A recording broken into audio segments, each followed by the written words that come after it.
नमस्कार साथियों, स्वागत है आप सभी का सत्या एक्सेलेंट यूट्यूब चैनल पे। आज की डेट में लेकर आया हूं आप सभी के लिए एक नई वैकेंसी के बारे में जानकारी, जैसे कि आप स्क्रीन पर देख रहे हैं। ये नोटिफिकेशन जारी किया गया nuclear power corporation of India limited के द्वारा। और खास बात यह है कि इस फॉर्म को आप किसी भी राज्य के अंतर्गत आते हैं, आप इस फॉर्म को अप्लाई कर पाएंगे। तो चलिए इसके बारे में हम डिटेल में बात करते हैं। किस पोस्ट पर भर्ती निकल के आ रही है, टोटल कितनी सीट इसमें खाली है और कब से फॉर्म भरा जाएगा। तो यहाँ पर आप सबसे पहले आप विज्ञापन को ध्यान से देखिएगा। यहाँ पर जो आपको पोस्ट देखने को मिल जाता है साथियों, सबसे पहला यहाँ पर पोस्ट है स्टेशनरी का, और दूसरे नंबर पे आपको मेंटेनर का देखने को मिल जाता है, जिसमें आप ऑल इंडिया से अप्लाई कर पाएंगे। डेट यहाँ पर जो प्रारंभ हो रही है ऑनलाइन का, आपको यहाँ पर देखने को मिल जाता है। ये जो फॉर्म है साथियों 22/8/2024 को जारी किया गया है, और 22/8/2024 से इसका फॉर्म भरना स्टार्ट हो चुका है। और बात करें ये जो फॉर्म है कब तक अप्लाई किया जाएगा, तो 9 यहाँ पर 11/9/2024 तक आप इस फॉर्म को अप्लाई कर पाएंगे। तो अभी आपके पास समय है, यदि आप अप्लाई करना चाहते हैं तो अप्लाई कर सकते हैं। चलिए यहाँ पर बात करते हैं कि यहाँ पर किस पोस्ट पर कौन सा क्वालिफिकेशन मांगा गया है, और आईटी के यदि आप छात्र हैं तो किस पर आप अप्लाई कर पाएंगे। सबसे पहला जो पोस्ट आपको यहाँ पर देखने को मिल जाता है, वित्तग्राही यहाँ पर प्रशिक्षु का पोस्ट है साथियों, जो कि श्रेणी और सेकंड के अंतर्गत आती है, जिसमें टोटल 152 सीट खाली है। यही आप दूसरे नंबर पे देखेंगे तो यहाँ पर आपको देखने को मिल जाता है श्रेणी सेकंड के अंतर्गत, जो कि साथियों ये ट्रेनी का पोस्ट है यहाँ पर। और मेंटेनर का आपको पोस्ट देखने को मिल जाता है, जिसमें 200 यहाँ पर सॉरी 115 सीट खाली है, और दोनों को काउंट करके यहाँ पर दिखाया गया है, जो कि 267 सीट आपको देखने को मिल जाती है। जिसमें आप यहाँ पर देखना चाहें तो अपना जो सीट है वो कैटेगरी वाइज आप चेक कर सकते हैं कि किस कैटेगरी में यहाँ पर कितनी सीट खाली है। यहाँ पर आप देख सकते हैं एससी का इसमें दिखाया गया, एसटी का इसमें दिखाया गया, इस तरह आप यहाँ पर देख सकते हैं। अब साथियों आप नीचे आ जाते हैं स्क्रॉल करते हुए, तो इसके बारे में और भी आपको जानकारी देखने को मिल जाती है ट्रेड के बारे में। जैसे कि मैं आपको बता दूं, इसमें जो आपको मेंटेनर का पोस्ट देखने को मिल जाता है, अनुरक्षक का जो पोस्ट है, उसमें आपको जो ट्रेड देखने को मिल जाते हैं, इलेक्ट्रीशियन ट्रेड है, फिटर ट्रेड है, इसके बाद इलेक्ट्रॉनिक्स ट्रेड है, इसके बाद यहाँ पर स्टूवेंसन देखने को मिल जाता है, और यहाँ पर आपको मशीनिस्ट टर्नर देखने को मिल जाता है, और वेल्डर ट्रेड है। टोटल इसमें आपको जो ट्रेड देखने को मिल जाते हैं 1 2 3 4 5 और 6 ट्रेड आपको टोटल देखने को मिल जाते हैं। इन्हीं 6 ट्रेडों पर आपको अप्लाई करना है, अदर ट्रेडों पर आपको अप्लाई नहीं करना है, ध्यान रखिएगा। इसके बाद साथियों आप यहाँ पर इसको ध्यान से देखिएगा, यहाँ पर जो है, यहाँ पर जो यदि आप इलेक्ट्रीशियन के अंतर्गत फॉर्म को अप्लाई कर रहे हैं, या आप आईटीआई के छात्र हैं, तो यहाँ पर जो इसकी मापदंड है वो क्या होने चाहिए। आप यहाँ पर 12 या उच्च सुनने वाला, ये इस तरह की जो यहाँ पर है, मतलब कि आप जो होने चाहिए मेडिकली आप बिल्कुल फिट होने चाहिए। तो इस चीज़ को बहुत यहाँ पर ध्यान रखा गया है। बाकी ऑपरेटर के भी पोस्ट पर यहाँ पर सब कुछ इन्होंने लिख रखा है कि आपका जो होना चाहिए, वही कोई भी यहाँ पर मेडिकली प्रॉब्लम नहीं होना चाहिए, ना ही कोई फिजिकली प्रॉब्लम होना चाहिए। इन सभी चीज़ों को ध्यान रखिएगा। सभी ट्रेडों के बारे में इन्होंने यहाँ पर क्रम वाइज बता रखी है, जैसे कि यहाँ पर स्टूवेंसन का भी दिया गया है, टर्नर मेंटेनर दिया गया है, और यहाँ पर मशीनिस्ट टर्नर का भी दिया गया है। अब यहाँ पर नीचे आ जाते हैं। जैसे आप साथियों यहाँ पर नीचे आ जाते हैं, तो अब इसके बारे में जानकारी और आपको देखने को मिल जाती है। जैसे कि यहाँ पर आपका क्वालिफ़िकेशन क्या होना चाहिए।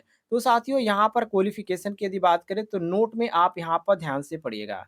यहाँ पर एक चीज़ यहाँ पर नोट पे इन्होंने लिख रखा है कि आईटीआई का प्रमाण पत्र उस संकाय ट्रेड्स में होना चाहिए जिसका संबंध ओ ओएडीएम में प्रशिक्षण नियुक्त के क्षेत्र हो। मतलब कहने का मतलब ये कि जो उसमें ट्रेनिंग हो, और उसमें जो ट्रेनिंग हो साथियों, वो जो यहाँ पर ट्रेड यहाँ पर दिया गया है, उन ट्रेडों से ही आपका होना चाहिए, अदर ट्रेडों से आपका नहीं होना चाहिए। ये चीज़ आप ध्यान रखिएगा।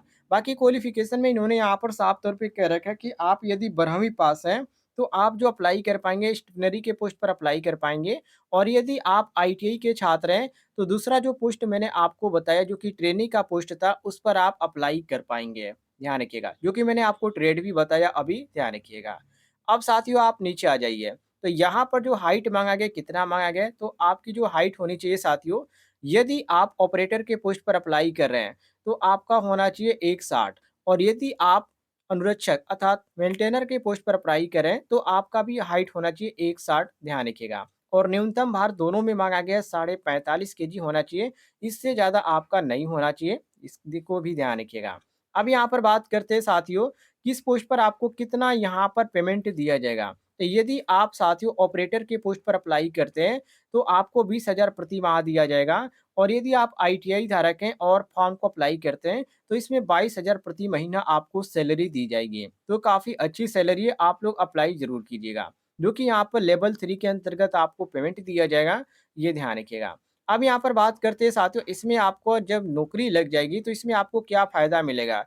तो यहाँ पर भत्ता, इसके बाद परिवहन भत्ता, छुट्टी यात्रा भत्ता, आवास किराया भत्ता और यहाँ पर और भी बहुत सारी सुविधाएँ आपको देखने को मिल जाती है, जो कि एक कर्मचारी के तौर पे जो यहाँ पर सुविधा आपको दी जाती है, सभी सुविधा आपको देखने को मिल जाएगी।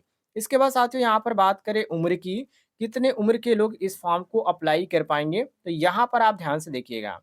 जो यहाँ पर पोस्ट के उसके अनुसार इन्होंने बता रखा है कि यदि आप यहाँ पर ऑपरेटर के पोस्ट पर अप्लाई करते हैं, जिसमें 12वीं पास अप्लाई करेंगे, तो उसमें आपको 18 से 24 वर्ष उम्र माँगा गया है और यदि आप साथियों इसमें आप अप्लाई करते हैं, जैसे कि आईटी के छात्र अप्लाई करते हैं, तो उसमें भी आपको 18 से 24 देखने को मिल जाता है। यदि बात करें साथियों यहाँ पर कि छूट आपको कितने दी जाएगी, तो जो छात्र एससी/एसटी के अंतर्गत आते हैं, उनको 5 साल की छूट है और ओबीसी छात्रों के लिए 3 वर्ष की छूट है, जो कि यहाँ पर अन्य पिछड़ा वर्ग देख सकते हैं, साफ तौर पे लिखा गया है। इनके लिए यहाँ पर 3 साल का छूट है। बाकी जो छात्र यहाँ पर पीडब्ल्यूबीडी के अंतर्गत, जनरल और ईडब्ल्यूएस के अंतर्गत आते हैं, उनको 10 साल की छूट है और अदर जो कैटेगरी है उसके अंतर्गत इन्होंने जानकारी दे रखी है, जो कि आप यहाँ पर देख सकते हैं 15 साल का छूट है। तो जो भी यहाँ पर छूट के बारे में जानकारी देखने को मिलती है, सभी कुछ यहाँ पर क्रम वाइज़ इन्होंने बता रखा है। अब यहाँ पर नीचे आ जाइए। जैसे आप नीचे आ जाते हैं तो यहाँ पर आपका जो पोस्ट है, वो कहाँ पर आपको भेजा जा सकता है यदि आप इसका फॉर्म को अप्लाई करते हैं और आपका सिलेक्शन हो जाता है तो। तो देखिए, जहाँ पर जो एनपीसीआईएल की जो यहाँ पर कंपनियाँ हैं, जैसे कि राजस्थान में है, जो कि यहाँ पर राजस्थान के तौर पे जारी किया गया, तो इसमें आपको राजस्थान के ही क्षेत्र में भेजा जाएगा, अदर क्षेत्र में नहीं भेजा जाएगा, ये यहाँ पर ख़ास बात इसकी है। और यदि जिस काम पे आपको रखा जाता है, उस पे जो आपको ट्रेनिंग दी जाएगी, उसमें आपको समय लगेगा, ये भी ध्यान रखिएगा। अब साथियों नीचे आ जाइए, जैसे आप यहाँ पर नीचे आ जाते हैं, तो यहाँ पर पदों के अनुसार चयन प्रक्रिया के बारे में इन्होंने जानकारी दे रखी है। यदि आप ऑपरेटर के पोस्ट पर अप्लाई करते हैं, तो लिखित परीक्षा आपकी होने वाली है, जो कि साथियों इसमें आपका जो होगा एक कंप्यूटर पे आधारित भी परीक्षा होगा, स्किल टेस्ट भी होगा, ये सभी चीज़ें आपको देखने को मिल जाएगी। अब यहाँ पर देखिए, जैसे कि आप देख सकते हैं रिटेन टेस्ट भी लिखा गया है, ओएमआर बेस पे आपका एग्ज़ाम भी कराया जाएगा, जो कि कंप्यूटर के थ्रू या ओएमआर बेस पे कराया जा सकता है, अभी इन्होंने कन्फर्म नहीं कर रखा है। दूसरे नंबर पे आप मेंटेनर का पोस्ट देख सकते हैं, जिसमें आईटीआई वाले अप्लाई करेंगे, तो इसमें भी आपका लिखित परीक्षा है और इसमें 2 चरणों में आपकी परीक्षा कराई जाएगी, ध्यान रखिएगा। इसमें आपको जो देखने को मिल जाता है, इसमें भी आपका फिजिकल स्टैंडर्ड है, रिटेन टेस्ट है, सीबीटी एग्ज़ाम है, मतलब कि सभी प्रक्रिया आपको जो पहले वाले में देखने को मिलती है, सेम आपको दूसरे वाले पोस्ट पे भी देखने को मिल जाती है। नीचे आ जाते हैं साथियों, तो किस तरह के क्वेश्चन देखने को मिलेंगे, इसके बारे में आपको जानकारी देखने को मिल जाती है। तो मैथ के इसमें टोटल 20 क्वेश्चन आएँगे, विज्ञान के इसमें 20 क्वेश्चन आएँगे, सामान्य जागरूकता से इसमें आपको 10 क्वेश्चन देखने को मिलेंगे, तो ध्यान रखिएगा। अब यहाँ पर नीचे आ जाइए। जैसे आप यहाँ पर नीचे आ जाते हैं साथियों, तो यहाँ पर इसके बारे में और भी बहुत सारी चीज़ों के बारे में जानकारी देखने को मिल जाती है। अब बात कर लेते हैं ये जो फॉर्म है, इसमें नोटिफ़िकेशन में इसका जो क्या यहाँ पर जानकारी दिया गया कि इसका जो फॉर्म है, किस तरह से अप्लाई किया जाएगा। तो ये जो फॉर्म है साथियों केवल ऑनलाइन के माध्यम से अप्लाई किया जाएगा। ये फॉर्म ऑफ़लाइन स्वीकार नहीं किया जाएगा, ये चीज़ ध्यान रखिएगा। और अप्लाई करने का मैंने आपको डेट बता ही दिया है। 11/9/2024 तक आप इस फॉर्म को अप्लाई कर पाएँगे। उससे पहले ही आप अप्लाई कर लीजिएगा, अन्यथा जब यहाँ पर इसका जो डेट है नज़दीक आ जाता है, तो वेबसाइट स्लो चलने लगती है, तो बाद में आपको दिक्कत हो जाएगा। इसलिए आप पहले फॉर्म को अप्लाई कर लीजिएगा। और फॉर्म अप्लाई करने का इन्होंने प्रोसेस भी बता रखा है। सबसे पहले आपको करना क्या है, पंजीकरण की जो वेब पोर्टल है, जो इसकी ऑफ़िशियल वेबसाइट है, उस पे आपको जाना है। उस पे आपको ऑनलाइन यहाँ पर रजिस्ट्रेशन करना पड़ेगा। रजिस्ट्रेशन करने के बाद आप क्या करेंगे, लॉगिन आईडी बनाएँगे। और लॉगिन आईडी और पासवर्ड आपको मिल जाएगा, तो वहाँ पर आप लॉगिन करेंगे, आप अपना ईमेल डालकर और पासवर्ड डालकर उसके बाद आपको क्या करना है साथियों, सारी डिटेल आपको फ़िल करना है। जैसे कि आपकी योग्यता क्या है, शैक्षिक योग्यता क्या है और यहाँ पर व्यक्तिगत विवरण आपको देना पड़ेगा, फ़ोटो अपलोड और सिग्नेचर की ज़रूरत पड़ेगी और ये सभी चीज़ों की ज़रूरत पड़ेगी और सारे डॉक्यूमेंट जो भी यहाँ पर माँगा जाएगा, सब कुछ आपको अपलोड करना पड़ेगा। तो जैसे आप हर एक फॉर्म को अप्लाई करते हो, वैसे आपको अप्लाई करना पड़ेगा। अब बात कर लेते हैं इसमें फॉर्म फीस कितनी रखी गई है। तो यदि आप इस फॉर्म को अप्लाई करते हैं, तो यहाँ पर आप देख सकते हैं, सभी कैटेगरी के लिए यहाँ पर जो रखा गया है, वो ₹100 यहाँ पर फीस रखी गई है। तो अप्लाई करने वाले छात्र इस बात को ध्यान रखिएगा और फॉर्म भरते समय या कोई भी आपको फॉर्म में किसी भी तरह की आपको जानकारी चाहिए, तो कमेंट बॉक्स में पूछ लीजिएगा, आपको जानकारी मिल जाएगी।